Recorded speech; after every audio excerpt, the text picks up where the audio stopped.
नमस्कार, news India आप देख रहे हैं। मैं आपके साथ सागर मिश्रा। रामनवमी के जिस त्योहार पर राम राज्य की संकल्पना याद आती है, उसी तिथि पर देश सांप्रदायिक झगड़ों की भेंट चढ़ जाता है। देश के कई शहरों में भीषण आग जली, बवाल हुआ। पश्चिम बंगाल में तो हिंसक झड़पों की शुरुआत के बाद गुजरात और महाराष्ट्र जैसे भी राज्य भी दंगे की चपेट में आ गए। इन राज्यों में हुए बवाल की शुरुआत मामूली बहस के कारण हुई थी, लेकिन अंजाम यहां पर हिंसक हो गया। चार ये तस्वीरें देखिए, हावड़ा पश्चिम बंगाल की, वडोदरा गुजरात की, और महाराष्ट्र के महाड़ की, और यूपी के लखनऊ की, जहां पर जमकर यहां पर झड़प देखी गई और तनावपूर्ण हालात यहां पर बन गए। अगर हम बात करें, दिन था ये रामनवमी का, जगह जगह पर ये बवाल की तस्वीरें। इसके बाद पैरामिलिट्री के जवान तो कहीं पर, वहां पर पुलिस अधिकारियों को भी ग्राउंड पर उतरना पड़ा कि कैसे हालात को काबू में किया जाए।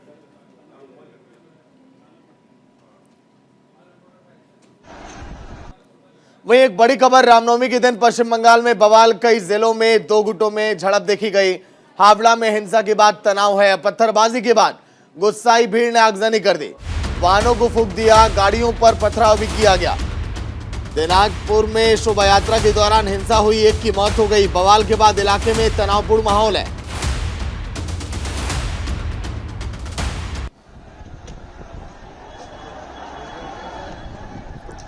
हावड़ा में हिंसा के बाद तनाव, पत्थरबाजी के बाद गुस्साई भीड़ ने लोगों पर हमला किया। उसके बाद पुलिस कर्मियों और लोगों के बीच भी जमकर झड़प वहां पर देखी गई।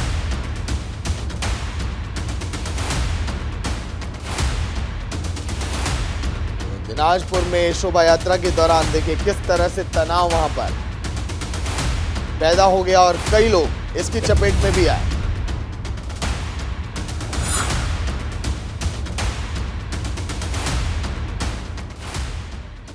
वहीं एक और बड़ी खबर, रामनवमी पर गुजरात के वडोदरा में भी बवाल। फतेहपुरा और कुंभारवाड़ा इलाके में शोभा यात्रा पर पथराव किया गया। कुंभारवाड़ा में पथराव से कई लोग जख्मी हो गए। देर रात पुलिस ने की उपद्रवियों की धरपकड़। उपद्रव के आरोप में कई लोग हिरासत में ले लिए गए।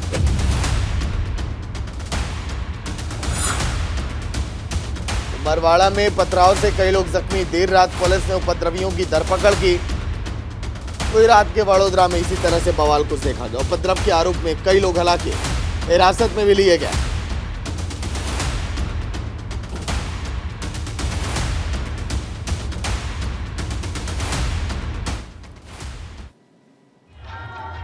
तो देखिए तस्वीर आपकी टीवी स्क्रीन पर, किस तरह से लोग जमकर उपद्रव मचाया। हालांकि कई लोग हिरासत में लिए गए, लेकिन रामनवमी के जुलूस के दौरान कुछ इसी तरह से हंगामा देखा गया कुंभारवाड़ा में भी।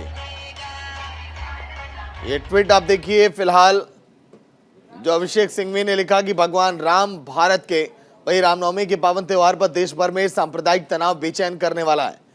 दंगे कभी होते नहीं, कराए जाते हैं, ये कहा अभिषेक सिंघवी ने। सभी को पता है कि दंगों में महारत किनकी है, भगवान राम उन्हें सद्बुद्धि दे, ये कहना अभिषेक सिंघवी का, जिन्होंने बीजेपी पर हमला बोला।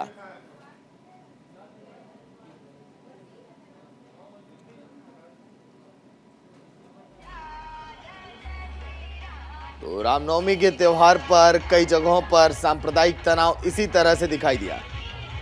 पश्चिम बंगाल की अगर बात करें, महाराष्ट्र की अगर बात करें, यूपी की अगर बात करें, गुजरात की अगर बात करें, इन सभी राज्यों में जमकर उत्पात मचा है। इसके अलावा भी देश के कई ऐसे राज्य हैं जहां पर छिटपुट घटनाएं सामने आई, लेकिन आखिर रामनवमी जैसे पर्व पर ही क्यों? सवाल अब यह कि रामनवमी के पर्व पर इस तरह के दंगे क्यों भड़के, वहां पर हालात तनावपूर्ण क्यों हुए, इसके पीछे वजह क्या है, जिम्मेदार कौन है?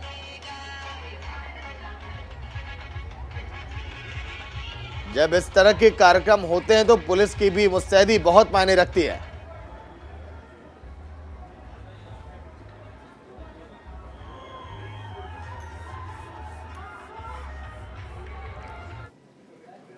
तो चलिए, 3 राज्यों से हमारे 3 सहयोगी लाइव जुड़ गए हैं पूरी जानकारी के साथ। शेखर आनंद त्रिवेदी लखनऊ से जुड़े हैं, और शुभम मुंबई से जुड़े हैं, और मेहुल झाला गुजरात से जुड़े हुए हैं। सबसे पहले शुभम, आपके पास आऊंगा। कल के दिन भी हमने आपसे बातचीत की थी, महाराष्ट्र में जिस तरह से तनावपूर्ण माहौल हमने देखा है, क्या अभी तक स्थितियां वहां पर सामान्य हो चुकी हैं? बिल्कुल देखिए सागर जी, कल हम और आप जिस तरह से जिक्र कर रहे थे कि परसों की रात जो है रामनवमी के एक दिन पहले महाराष्ट्र के औरंगाबाद में इसी तरह से झड़प और हिंसा का मामला सामने आया, जिसमें कई सारी पुलिस की गाड़ियां फूंक दी गई थी। उसमें अब तक अपडेट देना चाहेंगे, दर्शकों को 6 लोगों के ऊपर एफआईआर दर्ज हिरासत में ले लिया, और जबकि अनगिनत लोगों के ऊपर एफआईआर दर्ज, जिसके पास सीसीटीवी सामने आया था कैसे उपद्रवी जो है वो पुलिस की गाड़ियों में वाहन में आग लगा रहे थे। कल रात की बात करें तो कल देश की आर्थिक राजधानी मुंबई के मालाड इलाके में शोभा यात्रा जो है वो विश्व हिंदू परिषद और बजरंग दल की तरफ से निकाली जा रही थी। मालाड इलाके की बात करें, मालवनी इलाके में ये यात्रा निकाली थी। मालवनी इलाके की बात करें, बहुत मुस्लिम इलाका है, वहां से यात्रा गुजर रही थी। स्थानीय लोगों का जो आरोप है, जो विश्व हिंदू परिषद के लोग हैं, जो बजरंग दल के नेता है, जो बीजेपी के लोग हैं, उनका साफ तौर पर कहना है कि कुछ असामाजिक तत्वों ने उनके ऊपर हाथापाई के ऊपर पत्थर फेंक, जिसमें कुछ लोगों के ऊपर चोटें भी आई हैं, जिसके बाद वहां पर भी माहौल बिगड़ गया था। इस मामले में अब तक वहां पर भी जो है कम से कम कुछ लोगों को हिरासत किया गया, जबकि 300 से 400 लोगों के ऊपर एफआईआर भी दर्ज कर दी गई है। तो मामला जिस तरीके से पिछले रामनवमी की अगर दिन की बात करें तो महाराष्ट्र में कुछ 3 ऐसी घटनाएं हुई जिसने सभी का ध्यान आकर्षित किया है। औरंगाबाद संभाजी नगर की बात करें, उसके बाद महाराष्ट्र के जलगांव में इसी तरह से घटना हुई। कल रात को मुंबई के मालाड इलाके में ऐसी हुई। अब तक जिस तरीके से जो जानकारी सामने आई है कि मुंबई पुलिस अब उन लोगों को तलाश कर रही है जिन्होंने भीड़ पर पत्थर फेंके थे। कुछ चोटें कुछ लोगों को आए थे, जो समर्थन रैली में, जो शोभा यात्रा निकल रही रैली में वो शामिल थे, उनके ऊपर चोटें आई थी, उनकी मरण पट्टी भी हुई थी, उनकी तस्वीरें भी सामने आई थी। मुंबई पुलिस के जो बड़े आला अधिकारी हैं वो वहां पर पहुंच चुके थे रात में, और महाराष्ट्र सरकार के कुछ मंत्री जो है वो वहां पर पहुंचे थे। इसके बाद मामला शांत हुआ, और आज इसी मामले में महाराष्ट्र सरकार के मंत्री मंगल प्रसाद तोड़ा ठीक है, शुभम लौट कर आऊंगा। शेखर अनंत त्रिवेदी भी लखनऊ से है। शेखर, लखनऊ में तो बहुत बेहतर रहती है कानून व्यवस्था, वहां पर कैसे तनावपूर्ण माहौल पैदा हो गया, कैसे हालात बिगड़ गए? शेखर, देखिए, ऐसा है कि लखनऊ में भी रामनवमी के पर्व पर बहुत ही हर्षोल्लास के साथ ये पर्व मनाया गया है। अलग अलग जगहों पर शोभा यात्राएं निकाली गई हैं। खुद जो पर्यटन मंत्री हैं जयवीर सिंह, वो भी एक सभा में शिरकत करने पहुंचे। एक भव्य भगवा यात्रा को उन्होंने भी रवाना किया। इस तरीके की स्थितियां उत्तर प्रदेश की राजधानी लखनऊ समेत पूरे उत्तर प्रदेश में थी। जहां तक एक भीमराव अंबेडकर यूनिवर्सिटी की बात है, तो चूंकि अखिल भारतीय विद्यार्थी परिषद एक स्टूडेंट विंग है, हर कॉलेज में या यूनिवर्सिटी में इनके कुछ समर्थक मौजूद होते हैं। तो रामनवमी के मौके पर भी जो एबीवीपी की विंग थी वो ये चाहती थी कि एक इस तरीके का आयोजन हो जाए, लेकिन कुछ और दलों से संबंधित छात्र थे जिनका ये मानना था कि अगर करना भी है तो आप यूनिवर्सिटी परिसर के बाहर करिए, इस तरीके की चीज़ें नहीं होनी चाहिए। तो ये एक छात्रों के बीच का ही मामला रहकर रहा था। इसमें किसी तरीके का उपद्रव या किसी तरीके की अशांति या शांति भंग इस तरीके की स्थितियां नहीं बनी। वो यूनिवर्सिटी प्रशासन ने लोकल एडमिनिस्ट्रेशन के साथ मिलकर के मामला सुलझा लिया था। बाकी देश भर के अलग अलग 10 राज्यों में इस तरीके की खबरें जरूर आई हैं, लेकिन उत्तर प्रदेश की राजधानी लखनऊ और लखनऊ से महज 125 किलोमीटर दूर अयोध्या, जहां राम का जन्म हुआ था, बहुत ही भव्य तरीके से हर्षोल्लास के साथ ये पर्व मनाया गया है। कहीं से किसी तरीके की कोई अप्रिय घटना की सूचना नहीं है। ठीक, चलिए मेहुल, गुजरात में अगर हम बात करें वहां पर भी दंगे जैसे हालात पनप गए, लेकिन रामनवमी के ही दिन इस तरह के हालात क्यों बने? क्या कोई पीछे काम किया? क्या ये दंगों भड़काने के पीछे कोई था जो बरगलाए लोगों को? मेहुल, देखिए, ये पहला मौका नहीं है। हर त्योहार, बड़े त्योहार रहते हैं, हिंदू धर्म के त्योहार होते हैं, चाहे क्रिकेट का मामला होता है, भारत पाकिस्तान के बीच का मामला होता है, उस वक्त बड़ौदा, भरूच, खंभात ऐसे समेत कुछ संवेदनशील इलाकों में इस तरह की अप्रिय घटना घटती है। कल जिस तरह से बड़ौदा में शाम को 2 बार पथराव हुए, उसके बाद जो कुंभारवाड़ा इलाका है, फतेहपुरा इलाके से मामला शुरू हुआ था। वहां पर विधायक जो है और पूर्व राज्य सरकार की मंत्री रही है मनीषा वकील, वो भी शोभा यात्रा में मौजूद थी। जिस तरह से एक गुट ने आकर जमकर पथरावबाजी शुरू की, कुछ वाहनों को तोड़फोड़ की, कुछ वाहनों को आग के हवाले किया। उसके बाद पूरा पुलिस महकमा फतेहपुरा इलाके को कॉर्डन कर लिया। उसके बाद तुरंत बाद जो है कुंभारवाड़ा इलाके में भी इस तरह की घटना सामने आई। कुल मिलाकर देखा जाए तो रात तक में तकरीबन 24 जितने लोग, जिसमें 5 महिला शामिल है, उन लोगों को राउंड अप किया गया है। कुछ जो दंगाई है उनके सीसीटीवी भी खंगाले जा रहे हैं पुलिस की ओर से। और सबसे बड़ा अपडेट दे दूं कि कल देर रात गृह राज्य मंत्री हर्ष संघवी ने सूरत के पुलिस कमिश्नर ऑफिस में एक बड़ी बैठक की थी। उसमें ये माना जा रहा है कि अब जो ये दंगाई है, जो लोग घायल हैं जल्द से जल्द वो स्वस्थ हो जाएं, ये हम कामना करेंगे ईश्वर से। और आप भी नजर बना रखिएगा। शुक्रिया पूरी जानकारी के लिए। वहीं इंदौर हादसे में भी मरने वालों की संख्या बढ़ चुकी है। मंदिर में हुए हादसे में अब तक 35 लोगों की जानें चली गई। मंदिर में कन्या पूजन के दौरान वहां पर बावड़ी धसी थी। कुएं से लोगों को निकालने का काम अभी भी जारी है। घायलों का हॉस्पिटल में इलाज अभी चल रहा है। वहीं सीएम शिवराज ने घायलों से मुलाकात भी की। इंदौर में रामनवमी पर बड़ा हादसा है। कन्या पूजन के दौरान बावड़ी धंस गई, 50 से ज्यादा लोग गिर गए, 35 लोगों की मौत हो गई। मंदिर में हवन के बाद कन्या पूजन का कार्य चल रहा था। 3 अलग अलग टीमें रेस्क्यू ऑपरेशन में जुटी हैं। कुछ और लोगों के दबे होने की बात भी कही जा रही है। सीएम शिवराज ने मुआवजे की घोषणा की। मृतक के परिजनों को 5 लाख, घायलों को 50,000 देने की घोषणा की गई।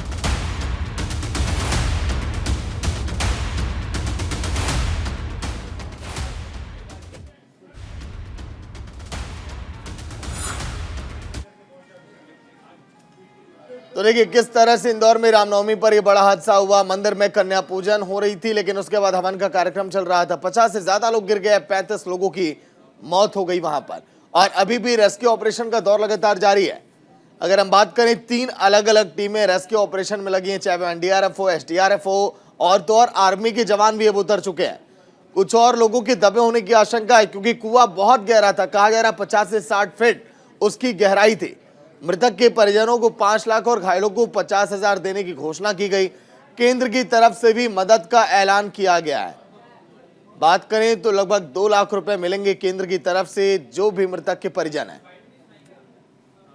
देखिए 2 तस्वीरें, एक तरफ जहां रेस्क्यू ऑपरेशन का दौर जारी है, एक तरफ सीएम शिवराज सिंह चौहान जब गया मुलाकात के लिए। जो लोग अस्पताल में एडमिट है, जिनका इलाज अभी जारी है, क्योंकि कई लोग हैं जो इस समय अस्पताल में एडमिट हैं, उनका इलाज अभी जारी है। सीएम शिवराज गए उनका हाल चाल जाने।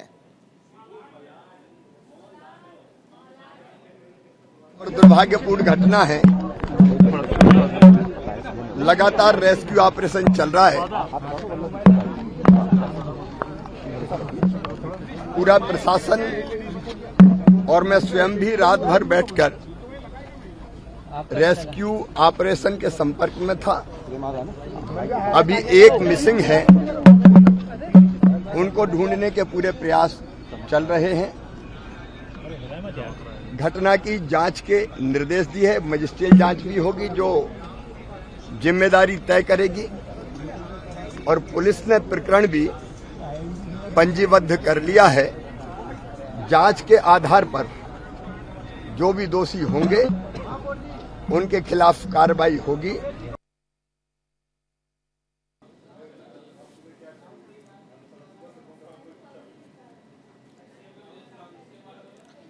तो मंदिर में कन्या पूजन के दौरान बावड़ी धसी और कई लोगों की वहां पर जान गई। ये संख्या करीब 35 बताई जा रही है। 50 से ज्यादा लोग गिर गए थे, 35 लोगों की मौत की खबर है। कन्या पूजन के बाद हवन का काम चल रहा था। 3 अलग अलग टीमें रेस्क्यू ऑपरेशन में लगी हैं। कहा यह जा रहा है कि ये जो बावड़ी को ढका गया, ये रजिस्टर्ड भी नहीं था। एक बड़ी लापरवाही भी यहां पर सामने आई। वहीं एक और बड़ी खबर, यूपी के कानपुर में भीषण आग लग गई। बांस मंडी इलाके के टावर में आग लगी है। दमकल विभाग की गाड़ियां मौके पर मौजूद हैं। आग बुझाने का काम भी लगातार जारी। कानपुर में आग का तांडव। यूपी के कानपुर में भीषण आग, कई लोगों के नुकसान की खबर है। जिन लोगों की वहां पर दुकानें थी, दमकल विभाग की गाड़ियां मौके पर इस वक्त वहां मौजूद हैं। आग बुझाने का काम अभी भी जारी। यूपी के कानपुर में लगी भीषण आग। लगभग अरबों रुपए के सामान के नुकसान की आशंका जताई जा रही है, क्योंकि तमाम जो कपड़ों के थोक व्यापारी थे उनकी दुकानें यहीं पर थी। आग बुझाने का काम अभी भी जारी है, क्योंकि कई दुकानें इस आग की जद में आ गई, इसकी चपेट में आ गई।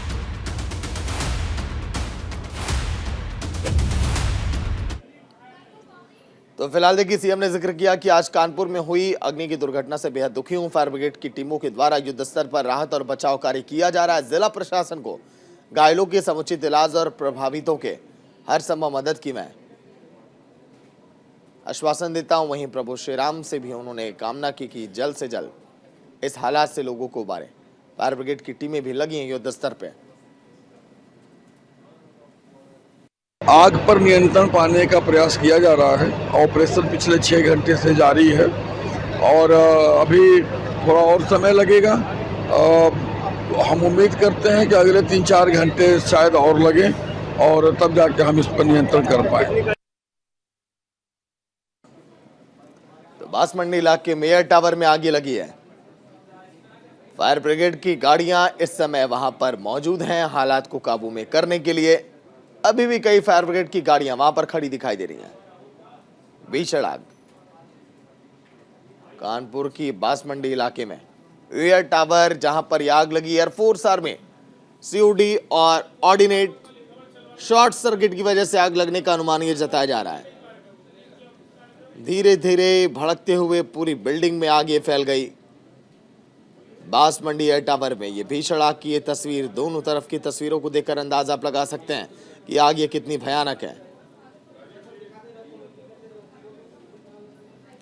2 दर्जन से ज्यादा रेडीमेड की कपड़ों की होलसेल की दुकानों में आग लग गई।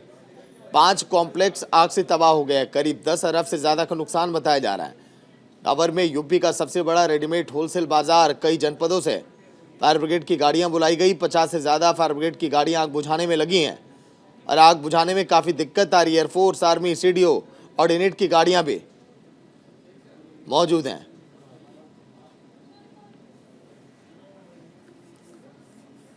तो इस समय ग्राउंड जीरो पर हमारे सहयोगी राहुल भदौरिया पूरी जानकारी के साथ। राहुल, अभी हालात काबू में है क्या?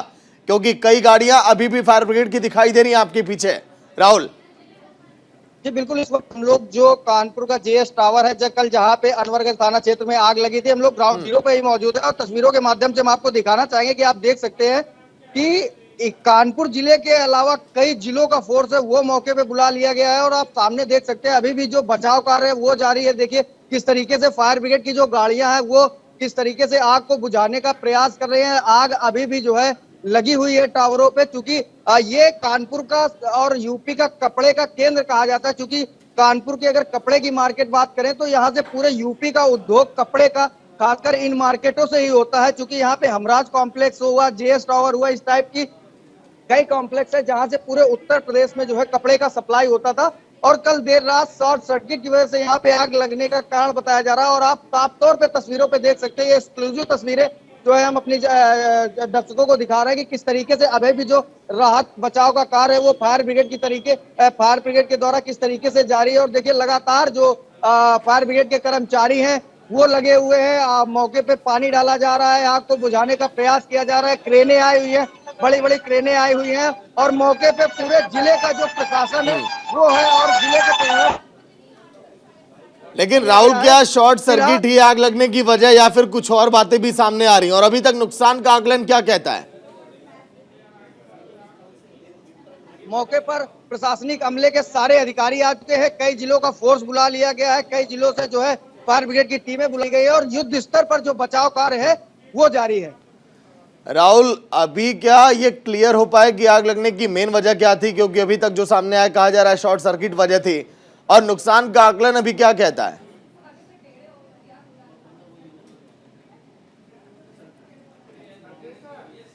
चलिए, शुक्रिया राहुल पूरी जानकारी के लिए। वही एक और बड़ी खबर, दिल्ली के वजीरपुर में फैक्ट्री में आग लग गई। भीषण आग लगी, दूर दूर तक वहां पर धुएं का गुबार दिखाई दिया। मौके पर दमकल की 25 गाड़ियां वहां भी मौजूद हैं। आग पर काबू पाने की अभी भी लगातार कोशिश जारी है। दिल्ली के वजीरपुर में फैक्ट्री में लगी भीषण आग बुझाने में फायर ब्रिगेड की गाड़ियां लगातार जारी है।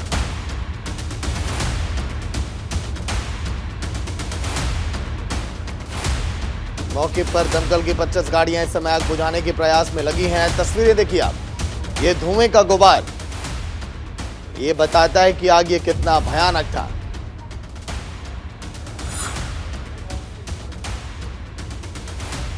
आग पर काबू पाने की कोशिश अभी भी लगातार जारी। 25 गाड़ियां इस समय मौजूद हैं आग पर काबू पाने के लिए। देखिए ये धुएं का गुबार कितना ये भयानक ये दिखाई दे रहा है। हादसे के बाद जो वहां के मंजर हैं सब कुछ बयां करते हैं कि ये घटना छोटी मोटी नहीं है। यहां पर भी बड़ा नुकसान, वहीं एक बड़ी खबर भोपाल में सिंधी समाज का बड़ा समागम, शहीद हेमू कलाड़ी जन्म शताब्दी पर होगा यह समागम। भोपाल के भेल दशहरा मैदान में समागम का आयोजन, सिंधी समाज के 1 लाख लोगों के शामिल होने की संभावना। कार्यक्रम में संघ प्रमुख मोहन भागवत भी शामिल होंगे मुख्य अतिथि के तौर पर।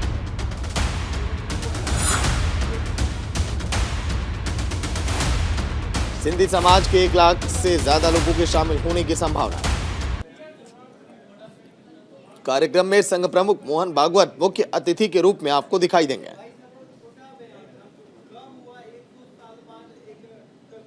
शहीद हेमू कलाड़ी जन्म शताब्दी पर यह समागम। तो देखिए, सिंधी समाज का बड़ा समागम शहीद हेमू कलाड़ी को लेकर वहीं भोपाल के भेल दशहरा मैदान में समागम का आयोजन किया गया, जहां पर संघ प्रमुख मोहन भागवत आपको दिखाई देंगे। सिंधी समाज के 1 लाख लोगों के शामिल होने की संभावना है।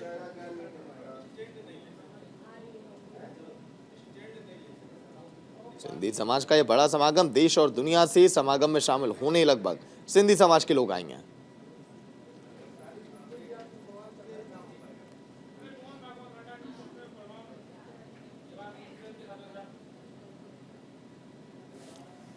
वही कल से नए फाइनेंशियल ईयर की शुरुआत हो रही है। ऐसे में कई चीजों की कीमतों में बदलाव भी होने जा रहा है। कुछ चीजें आपकी जेब ढीली करेंगी तो वहीं कुछ की कीमतों में अब बढ़ोतरी भी होने अब जा रही है। चलिए आपको ग्राफिक्स के जरिए दिखाते हैं कि कौन कौन सी ऐसी चीजें हैं जहां पर बदलाव आप देख सकते हैं, क्योंकि कल के दिन से यह बदलाव आपको दिखाई देगा। 1 अप्रैल से टैक्स स्लैब में बदलाव, 7 लाख तक की आय पर टैक्स में छूट है, क्योंकि जो बजट इस बार का था उसमें जिक्र यह किया गया था। वहीं अगर बात करें पुरानी व्यवस्था से टैक्स भरने के विकल्प में भी छूट अब नहीं है, यह भी बड़ी बात सामने आई। कल के दिन से यह भी बदलाव आप देखेंगे। वहीं 3 लाख तक की कमाई पर अब टैक्स अब नहीं लगेगा, यह भी कहा जा रहा है। यानी कि जिनकी कमाई 3 लाख तक है उनको टैक्स अब नहीं देना होगा। वहीं आगे बात करें 3 से 6 लाख पर 5% का टैक्स ही लगेगा। जब बजट जारी किया गया था फरवरी में, उस दौरान आपने देखा होगा इन बड़े बिंदुओं को, लेकिन कल से यहां पर बदलाव आप देखेंगे, क्योंकि फाइनेंशियल ईयर का आज के दिन आखिरी दिन है। 6 से 9 लाख पर 10% टैक्स अब 1 अप्रैल से जो बदलाव किया गया टैक्स स्लैब में। वहीं आगे अगर बात करें तो 9 से 12 लाख पर 15% टैक्स है। वहीं आगे अब देखें कि और क्या है टैक्स में यहां पर इजाफा, क्या बदलाव यहां पर देखा जा रहा है। 15 लाख से ऊपर पर 30% टैक्स यहां पर लगने वाला है। तो ये बड़ा बदलाव है, आपकी जेब यहां पर ढीली हो रही है बहुत ज्यादा। और महंगाई में भी आप देखेंगे थोड़ा बदलाव। कई ऐसी जरूरत की चीजें कहीं पर कमी देखी जा रही थी, तो कहीं पर बढ़ोतरी भी। गैर सरकारी कर्मचारियों के लिए लीव एनकैशमेंट 3 से बढ़ाकर 25 लाख अब यहां पर किया गया। वहीं 5 लाख के प्रीमियम से ज्यादा इंश्योरेंस है आय टैक्स की श्रेणी में अब आएगा, यह भी कहा गया है। जो बदलाव हो रहा है कल से जो लागू होने वाला है, तो तमाम ये बदलाव कल से जो आप देखेंगे। लेकिन कई जगहों पर लोगों को झटका भी लगा, कुछ ऐसी जगह जहां पर लोगों को राहत भी मिली है। तो चलिए इसी के साथ इस बुलेटिन में इतना ही। देखते रहिए न्यूज़ इंडिया। नमस्कार।